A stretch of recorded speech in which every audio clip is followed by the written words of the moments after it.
السلام علیکم دوستو، کیسے ہو آپ سب؟ میں ہوں عریج اور آپ ہیں اس وقت میرے یوٹیوب چینل عریشہ ناولز پہ، اور آج ہم ریڈ کریں گے ناول جنون یارم کی قسط نمبر 19 کا 3rd پارٹ۔ تو چلیے آئیے ہم سٹارٹ کرتے ہیں آج کی ایپیسوڈ۔ جنون یارم قسط نمبر 19 پارٹ 3، تحریر عریج شاہ۔ وہ لیلا کو لے کر گھر میں داخل ہوا تو لیلا کافی تھکی ہوئی لگ رہی تھی، لیکن اس وقت اس کا ہرگز موڈ نہیں تھا اس کے نخرے اٹھانے کا۔ وہ نہ جانے کیسے اتنے وقت سے اپنے جذبات کو کنٹرول کیے بیٹھا تھا، اب تو اس سے ایک لمحہ بھی صبر نہیں ہو رہا تھا۔ وہ بس لیلا کو اپنی پناہوں میں قید کر لینا چاہتا تھا۔ سارے دروازے بند ہی رہنے دو، کچھ بھی کھولنے کی ضرورت نہیں ہے، بس چائے پئیں گے اور سو جائیں گے۔ ایسا کرو، چائے تم بناؤ، میں تب تک یہ ساڑی وغیرہ چینج کر لیتی ہوں، بہت تھکاوٹ ہو رہی ہے۔ وہ ایک ادا سے کہتی اوپر کی طرف جا رہی تھی، جبکہ اس کا ایک ایک قدم ہزر کو اپنے دل پر لگتا محسوس ہو رہا تھا۔ کوئی ضرورت نہیں ہے چینج کرنے کی، اور چائے سے زیادہ فی الحال مجھے کسی اور چیز کی طلب ہو رہی ہے۔ تم جانتی تو ہو ہی نا میں اتنی رات کو گھر واپس کیوں آیا ہوں؟ تو بنا کوئی بھی نخرے کیے شرافت کے ساتھ بیڈ روم میں چلو۔ ہزر نے اس کے پیچھے قدم بڑھاتے ہوئے کہا تو اس نے گھورا تھا۔ شرم نہیں آئی ہزر احمد؟ اپنی بیوی کو کسی شرافت کے ساتھ بھیجتے ہوئے اس نے گھور کر پوچھا تو ہزر تھوڑا الجھا تھا۔ اب کیا مطلب ہے اس بات کا؟ وہ حیرانگی سے پوچھنے لگا۔ اف، الو کہیں کے، تم ہی تو کہہ رہے ہو کہ شرافت کے ساتھ اوپر چلو۔ اب بتاؤ شرافت کون ہے؟ اسی کے ساتھ اوپر چل دیتی ہوں۔ تمہیں تو شرم آئے گی نہیں مجھے کسی شرافت کے ساتھ بھیجتے ہوئے، تو میں بھی کیوں شرم کروں؟ ایسے لمحات میں اس طرح کا مذاق تمہیں فنی لگتا ہے؟ ہزر نے اسے گھورتے ہوئے سوال کیا تھا، جبکہ لیلا اپنے نازک لبوں پر ہاتھ رکھ کر کھلکھلائی تھی۔ یس ڈارلنگ، مجھے تو بہت فنی لگتا ہے، اور ایسے لمحات میں ایسے مذاق تو مجھے اور بھی زیادہ فنی لگتے ہیں۔ ویسے آپس کی بات ہے، یہ شرافت ہینڈسم تو ہے نا؟ وہ ایک دفعہ پھر سے ایکسائٹیڈ ہو کر بولی تو ہزر نے ایک نظر اسے دیکھتے ہوئے اچانک ہی اس کے نازک سے وجود کو اپنے کندھے پر ڈالا تھا۔ اب تم رومانٹک ہونے کی کوشش کر رہے ہو؟ وہ اس کے کندھے پر سوار اس سے سوال کر رہی تھی۔ نہیں ڈارلنگ، میں رومانٹک ہو رہا ہوں۔ وہ بیڈ روم میں آ کر دروازہ اپنے پیر کی مدد سے بند کرتا اسے بیڈ پر لاتا ایک جھٹکے سے اپنی قمیض کو اتار کر دور پھینک چکا تھا۔ وہ کافی جلد باز ہو رہا تھا۔ اس سے پہلے کہ وہ اس پر جھکتا، لیلا نے اپنے ہائی ہیلز والے پیر کو اس کے سینے کے بیچوں بیچ رکھا تھا۔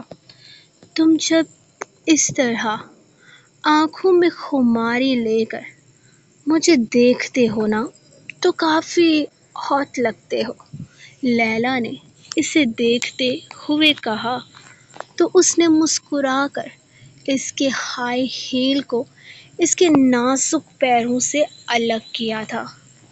مجھے تم ہر حال میں اس دنیا کی سب سے خوبصورت عورت لگتی ہو، وہ اس پر جھکتے ہوئے بولا تھا جب اچانک ہی لیلا کے چہرے کے زاویے بدل گئے۔ عورت، وہ اسے سخت نگاہوں سے گھورتی اس کا سوال دہرا رہی تھی۔ نہیں لیلا، غلطی سے منہ سے نکل گیا، وہ جلدی سے بولا تھا۔ جب لیلا نے رکھ کر مکہ اس کے سینے پر مارتے ہوئے بیلٹ سے کھسکانا چاہا تھا۔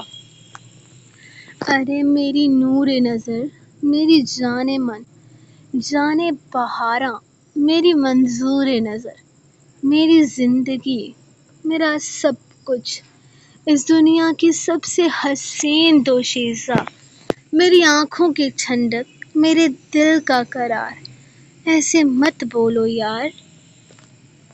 اس کے اٹھ کر جانے پر وہ منت بھرے لہجے میں بولا تو لیلا ایک دفعہ پھر سے ایک ناز سے بیڈ پر آ کر اس کے سامنے لیٹ گئی تھی، جبکہ وہ اس کے قریب آتا اس کا بازو پکڑ کر اسے گھسیٹ کر اپنے پاس کرتے ہوئے اس کی گردن پر جھکنے لگا تھا۔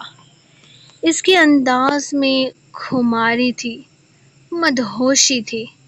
اس کے بدن کو اپنے کھردرے ہاتھوں سے محسوس کرتے ہوئے وہ ایک جھٹکے میں اس کی ساری کے پلو کو دور کر چکا تھا۔ نازک بل کھاتی کمر نے خضر کی آنکھوں میں خماری کا نشہ بھر دیا تھا۔ اس کی گردن پر جھکتے ہوئے اپنے لبوں کا لمس بکھیرنے لگا تھا۔ وہ کسی پیاسے کی طرح اس کے لبوں کا میٹھا جام پیتا مدہوشی میں اس کے بدن کی رعنائیوں کو محسوس کرنے لگا تھا۔ اس کے کندھے سے ساری کا بلاؤز ہٹاتے ہوئے وہ اپنے لبوں کی شدت بڑھا رہا تھا جب لیلا کو اپنی گردن پر اس کے دانتوں کا لمس محسوس ہوا۔ اوئے، زیادہ جذباتی ہونے کی ضرورت نہیں ہے، میں نے مار دینا ہے تمہیں اگر کوئی بھی نشان ہوا یہاں تو۔ اس نے خضر کو پیچھے ہٹاتے ہوئے کہا تو وہ مسکرا کر اب کی دفعہ اس کے لبوں پر جھکا تھا، اور جو عمل وہ اس کی گردن پر سر انجام نہیں دے پایا تھا وہ اس کے لبوں پر دیتا اپنے سینے پر اس کے مکوں کی برسات کروا چکا تھا، اور پھر اس کے لبوں کو آزاد کیے وہ اپنی شدتیں بڑھاتا چلا گیا۔ لیلا کی ساری مزاحمتیں اس کی باہوں میں ہی قید ہو گئی تھی۔ وہ اسے اپنی باہوں میں جکڑے اس کے نازک سے وجود میں کھوتا چلا گیا۔ یہ دلکشی، یہ نازکی، خضر احمد کے لیے سکون کا اصل مطلب تھا۔ اس کی چاہت کا ثمر تھی وہ، اور وہ تو خدا کا شکر گزار تھا کہ اس کی زندگی میں خدا نے اس کی پہلی محبت لکھی تھی۔ محبت کا حاصل ہو جانا بھی کسی رحمت سے کم نہیں ہوتا، اور خضر احمد کو بے شک خدا نے بہت ساری نعمتوں سے نوازا تھا۔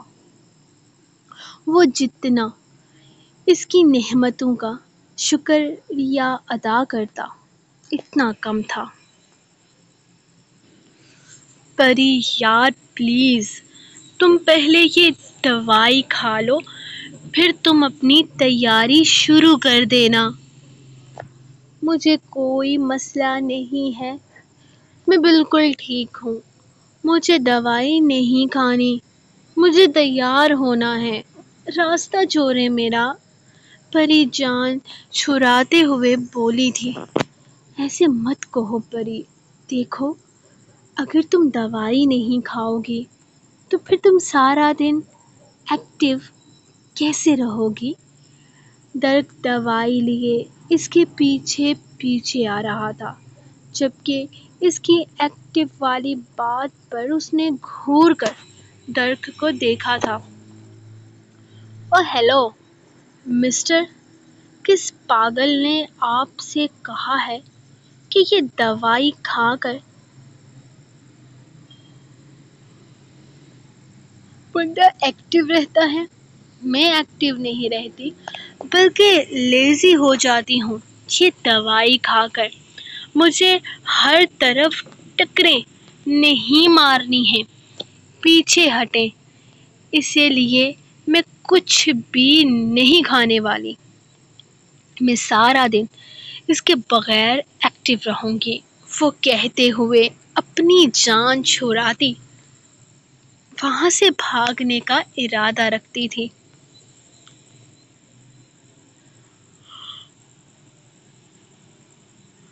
جب رویام کو اپنے کندھے پر ڈالے سیڑھیوں سے نیچے اترتے دیکھا تھا، وہ دونوں باپ بیٹا کافی دیر سے جاگ گئے ہوئے تھے، کیونکہ کمرے سے ان کی آوازیں آ رہی تھیں، لیکن ان کی نیچے آمد بس ابھی ابھی ہوئی تھی۔ آج شادی تھی، یعنی کہ خیام کی رخصتی۔ آج کا سارا ہی دن بہت مصروف ہونے والا تھا، اسی لیے وہ رویام کے ساتھ کافی سارا وقت گزار کر نیچے آیا تھا، لیکن روح تو صبح ہی صبح کمرے سے نکل گئی تھی، اور اب اس کا ارادہ روح کے پاس جا کر اسے بھی خوب سارا تنگ کرنے کا تھا۔ جب پری اور درک کو ایک دوسرے کے ساتھ الجھے ہوئے دیکھا، یہاں پر بیٹھاؤ اسے میرے سامنے، میں دیکھتا ہوں کیسے دوائی نہیں کھاتی۔ اس نے درک سے کہتے ہوئے فروٹ کی ٹوکری میں رکھی چھری کو نکال کر اپنے ہاتھ میں رکھا تھا، جبکہ پری تو گھبرا کر رہ گئی تھی۔ یارم بھائی، میں ایکٹیو۔ رویام، بلڈ کا کلر کون سا ہوتا ہے؟ اس نے پری کی بات پر دھیان دیے بغیر رویام سے پوچھا تھا۔ بلو، وہ فوراً بولا۔ ارے میرے شہزادے، بلو نہیں ہوتا، ریڈ ہوتا ہے۔ دیکھنا چاہتا ہے تو ابھی نکال کر دکھاؤں؟ اس نے پری کا ہاتھ پکڑ کر ٹیبل پر رکھا تھا۔ یہاں سے نکلے گا کیا؟ درک نے ایکسائٹڈ ہو کر پوچھا تھا۔ جب یارم نے پری کا ہاتھ دیکھا تھا، ٹرائی کرنے میں کوئی حرج نہیں ہے، اتنے دنوں سے دوائیاں کھا رہی ہے، کچھ نہ کچھ خون تو بنا ہی ہوگا نا؟ نہیں بنا، بالکل بھی نہیں بنا، میں دوائی کھائی ہی نہیں، آج تو خون کیسے بنے گا؟ پری نے مسکراتے ہوئے اپنی گھبراہٹ چھپا کر کہا۔ لیکن چیک تو کرنا پڑے گا نا؟ تمہارے بوائے فرینڈ کو جاننا ہے۔ اس نے رویام کی طرف اشارہ کیا تھا۔ تو آپ کسی گندے آدمی کا نکال کر دکھائیں نا، میرا اتنا پیارا پیارا خون کیوں نکال رہے ہیں؟ میرے پاس تو ویسے بھی خون کی کمی ہے، ابھی میں یہ دوائیاں کھا کر اپنا خون بناؤں گی، پھر آپ آئیے گا میرے پاس۔ ڈاکٹر نے کہا ہے کم سے کم 3 سال تک مجھے یہ دوائی کھانی پڑے گی۔ اس نے ڈرک کے ہاتھ سے دوائی کی بوتل لی تھی۔ مطلب میں 3 سال کے بعد تمہارے پاس آؤں؟ خیر، تمہارے پاس 2 آپشنز ہیں۔ ایک یہ کہ تم دوائی کھا لو، میں تمہارا خون چیک نہیں کروں گا۔ ایک یہ کہ تم دوائی نہ کھاؤ، میں تمہارا خون ابھی چیک کروں گا۔ تمہارے جسم میں کتنا خون بچا ہے؟ یارم نے سیریس انداز میں کہا تھا۔ وہ بالکل بھی مذاق نہیں کر رہا تھا۔ پری کو اس بات کا پورا یقین تھا۔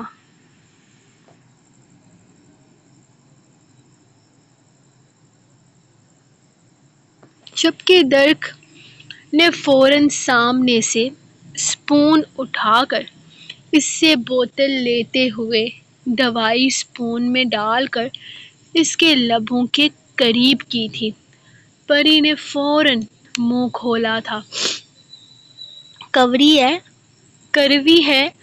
رویام نے اسے دیکھتے ہوئے پوچھا تو اس نے آنکھیں زور سے بند کر کے ہاں میں سر ہلایا تھا۔ اگر آج کے بعد یہ دوائی نہ کھائے یا کسی بھی طرح کی مستی کرے تو مجھے بتانا۔ اس طرح کے نخرے جھیلنے کی ضرورت نہیں ہے۔ یارم اس کے قریب سے اٹھتا ہوا کچن کی طرف چلا گیا تھا۔ ماما ماما میری پالی ماما، ماما ماما میری پیاری ماما، وہ کچن میں آتے ہوئے اس کے کندھے سے لٹکتا اس کے ساتھ لپٹا تھا، جبکہ یارم نے بھی بالکل اسی انداز میں اسے پیچھے سے ہگ کیا تھا۔ فضول کام چھوڑو اور جلدی سے تیار ہو جاؤ، سب کچھ باہر سے آئے گا۔ میں نے سب کچھ آرڈر کر دیا ہے، تمہیں کچن میں سارا دن گھسنے کی ضرورت نہیں ہے۔ وہ اسے وارن کر رہا تھا۔ ارے یارم، میں سارا دن کہاں گھستی ہوں، میں تو بس یہ چھوٹے چھوٹے کام کر رہی تھی۔ کل بھی تو سب کچھ باہر سے ہی آیا تھا نا؟ وہی تو میں کہہ رہا ہوں، سب کچھ باہر سے آتا ہے تو تم کون سے چھوٹے چھوٹے کاموں میں لگی رہتی ہو؟ چلو، آج کوئی ضرورت نہیں ہے کام کرنے کی۔ اور ایک اور بات، کل کی طرح آج بھی میں تمہیں آرام سے کمرے میں جاتے ہی سونے نہیں دوں گا۔ آج ساری رات تم میری باہوں میں گزارو گی۔ یارم نے روح کے گال پر نرمی سے اپنے لب رکھتے ہوئے سرگوشی نما آواز میں کہا تھا۔ آپ کو پتہ ہے آج میں کیا پہننے والی ہوں؟ اس نے پوچھا تھا۔ آج والا ڈریس تو تم نے مجھے دکھایا ہی نہیں۔ یارم فوراً بولا تھا۔ ہاں، کیونکہ وہ سرپرائز ہے میرے یارم کے لیے۔ وہ اسے دیکھتے ہوئے چہک کر بولی تو اس کے چہکنے پر یارم مسکرایا تھا۔ میں بےتاب ہوں اپنا سرپرائز دیکھنے کے لیے، وہ اسی کے انداز میں کہتا اسے خوش کر گیا تھا۔ میں بھی رویام نے روح کے گال پر پیار کرتے ہوئے کہا تو وہ کھل کر مسکرایا تھا۔ اوئے چوزے، تو نے میری بیوی کو کس کیوں کیا؟ اس نے اچانک ہی رویام کا گریبان پکڑ کر اسے اپنے قریب کھینچا تھا۔ آپ نے میری ماما تو کشتیوتیا، آپ نے میرے ماما کو کس کیوں کیا؟ وہ بھی مقابلے پر اتر آیا تھا، جبکہ روح سر پر ہاتھ مار کر رہ گئی تھی۔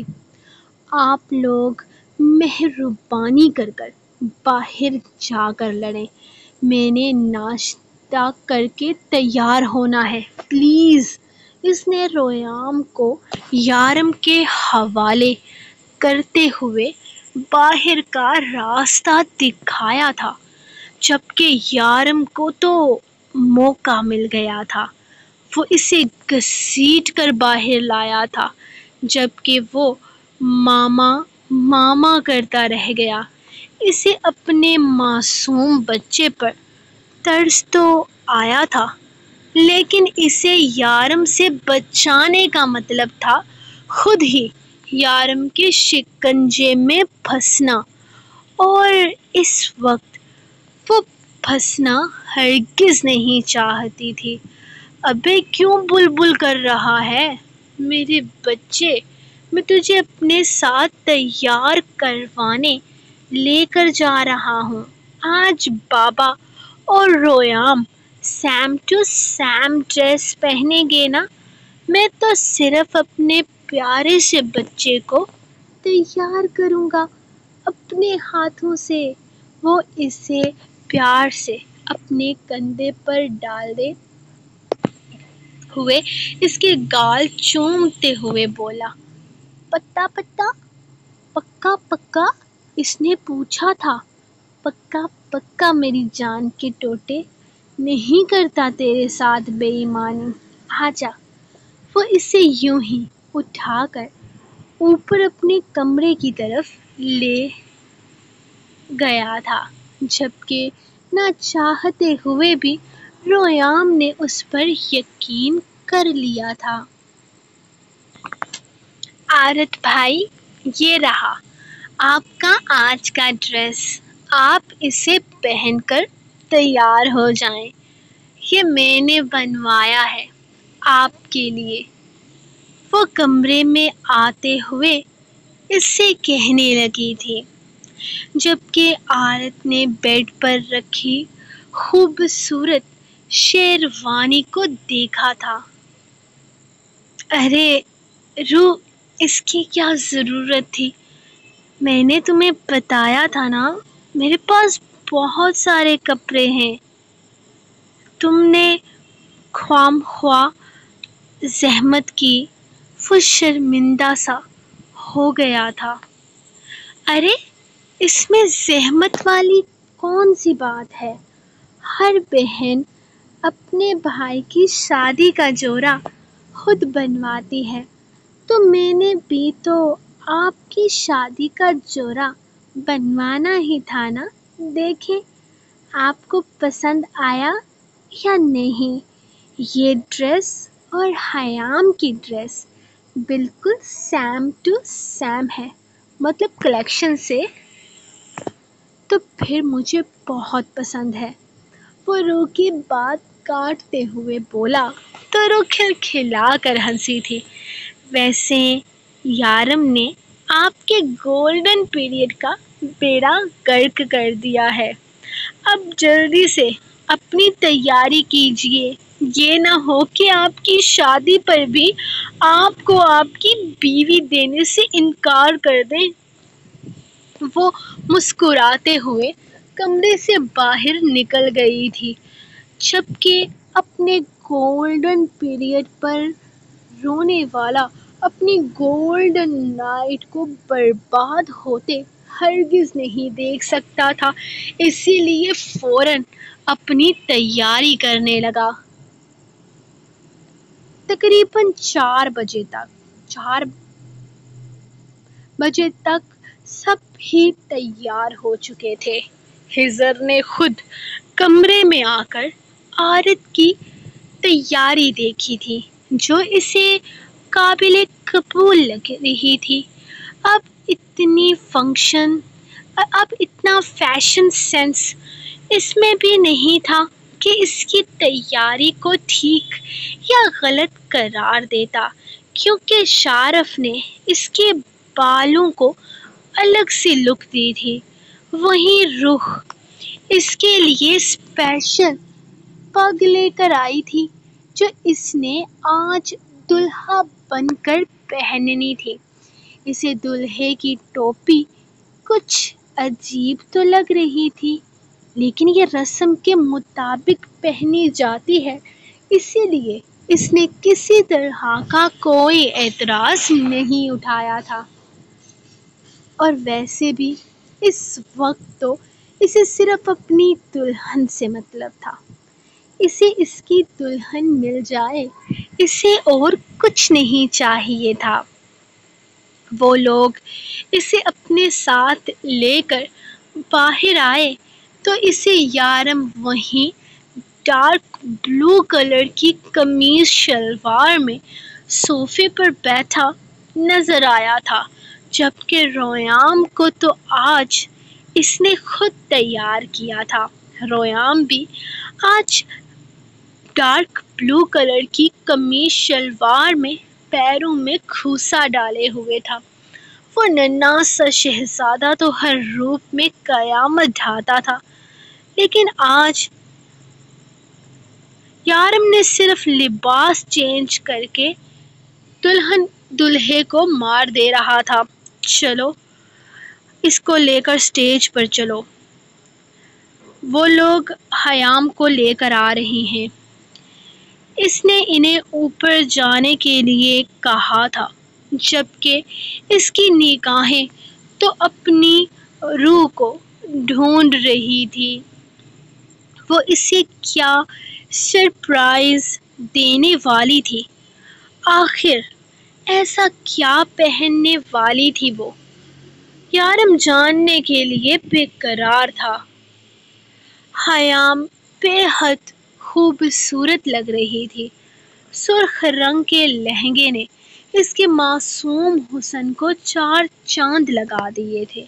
نزاکت اس کے پور سے ٹپک رہی تھی، جبکہ حسن تو آج جیسے اس کے دروازے کا مہمان تھا۔ وہ چھوٹی سی دلہن آج قیامت ڈھا رہی تھی۔ آج ان چاروں نے مل کر اسے تیار کیا تھا اور اس کے حسن کو دوبالا کیا تھا۔ اب اس کی تیاری مکمل کرتے ہی وہ اسے لے کر باہر جانے کا ارادہ رکھتی تھی۔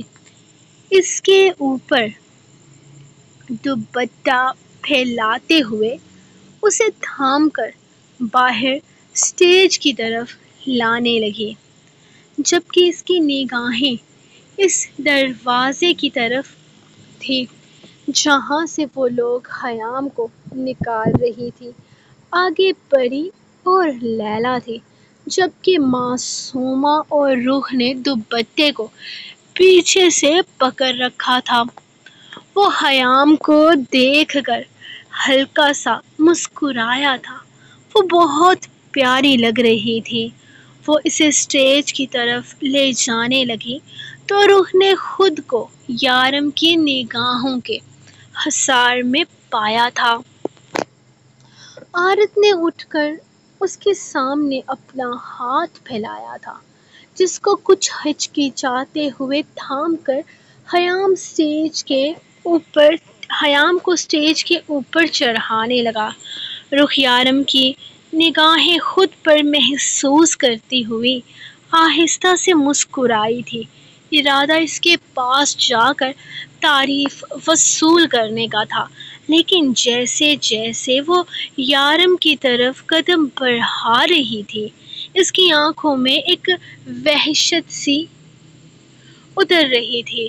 سرخ رنگ کی آتشی ساری میں وہ اس کی طرف قدم اٹھاتی اس کی دھڑکنوں میں اشتعال برپا کر گئی تھی۔ وہ رگوں میں شرارے، وہ غیظ و غضب سے اس کی طرف دیکھتا رویام کو اپنی گود سے ہٹاتے ہوئے اس کی طرف بڑھ رہا تھا۔ وہ اچانک اس کا بازو اپنے ہاتھ میں جکڑے اسے گھسیٹتے ہوئے اوپر کمرے کی طرف لے جانے لگا تھا۔ اس کا ارادہ اس طرح اچانک روح کو اتنے غصے میں اس طرح اچانک روح کو اتنے غصے میں کمرے میں لے کر جانا کسی کو بھی سمجھ نہیں آیا تھا۔ سو گائز، یہ تھی آپ لوگوں کی آج کی ایپیسوڈ۔ کل کی ایپیسوڈ پر لائک دیکھ لیں، یار میرا دل نہیں کر رہا ایپیسوڈ دینے کا۔ ناول اینڈ سے ہے، بالکل اینڈ پہ۔ اگر میں یہاں پر آپ کا ناول روک دوں نا تو مجھے پہلے سے زیادہ پیسے مل سکتے ہیں، لیکن اپنے بینیفٹ کو ایک طرف رکھ کر میں آپ لوگوں کے لیے ایپیسوڈ لکھ رہی ہوں، تو کم سے کم 2500 لائک تو دینا ایک ایپیسوڈ پر۔ اتنا بھی اگر آپ لوگ میرے لیے نہیں کر سکتے تو پھر آپ لوگ بتائیں میں بھی آپ لوگوں کے لیے کیوں سوچوں؟ میں تو صرف آپ لوگوں سے لائکس مانگ رہی ہوں۔ تو باقی جن کو بکنگ کرنی ہے وہ ای بک کی بکنگ کے لیے واٹس ایپ کے دیے گئے نمبر پر میسج کریں۔ ملیں گے کل نیکسٹ ایپیسوڈ کے ساتھ، تب تک کے لیے اپنی رائڈ کو دیں اجازت اور دعاؤں میں یاد رکھیں۔ اللہ حافظ۔